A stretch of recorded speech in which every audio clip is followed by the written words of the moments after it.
extrait de la vidéo publiée par IHU Méditerranée Infection le 14 avril 2020.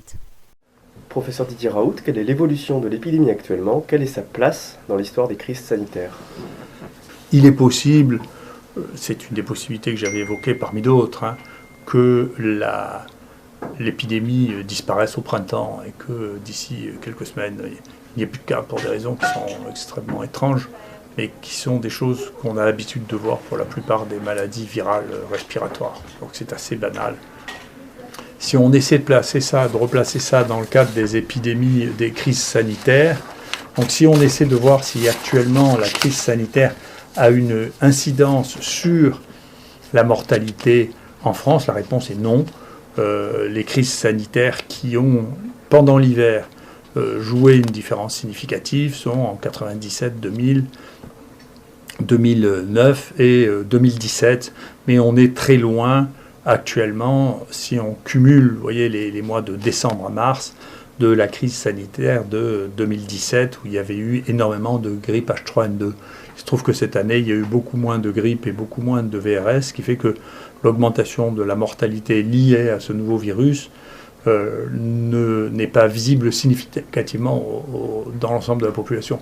Bien entendu, il y a d'autres phénomènes, c'est multifactoriel, mais on ne peut pas dire, c'est que j'ai horreur de prédire, mais quand même j'avais prédit que cette crise sanitaire ne modifierait pas l'espérance de vie des Français. C'est le cas, on fera les comptes, pas plus que d'ailleurs en Chine, 3000 ou 4000 morts ne modifient l'espérance de vie des 1,3 ou 4 milliards de Chinois dans l'année. C'est pas vrai. Donc c'est, encore une fois, c'est bien de faire face aux crises sanitaires, de les gérer. Il faut les gérer sans angoisse, sans inquiétude, en étant le plus professionnel possible, en gérant les choses au coup à coup, en essayant de diagnostiquer, isoler et traiter les malades pour éviter qu'il y ait plus de morts qu'ailleurs. Voilà. Et donc ça, c'est un point qui me paraît très important. Sur le plan du traitement, où en êtes-vous? Il y a des analyses qui sont faites en particulier par un institut de sondage des médecins qui s'appelle CERMO, qui montre que dans le monde entier, chez les médecins qui ont en charge ça, le premier traitement de tous actuellement, c'est l'azithromycine dans 50% des cas, et l'hydroxychloroquine ou la chloroquine dans 44% des cas. C'est massif. Ça veut dire que les praticiens adoptent ça parce que tout simplement ça marche.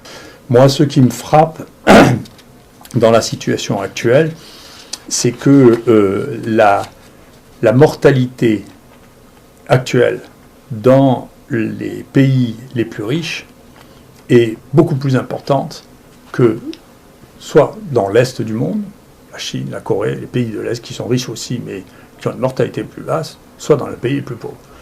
Et donc on finit par se demander si avoir une industrie avec des médicaments extrêmement nouveaux est devenu un avantage ou un inconvénient dans ces conditions. C'est-à-dire que les gens en Afrique, ils n'ont pas beaucoup de choix, donc pour eux, ça ne leur pose pas beaucoup de problème de prendre du Plaquenil et de l'azithromycine, ça ne coûte rien.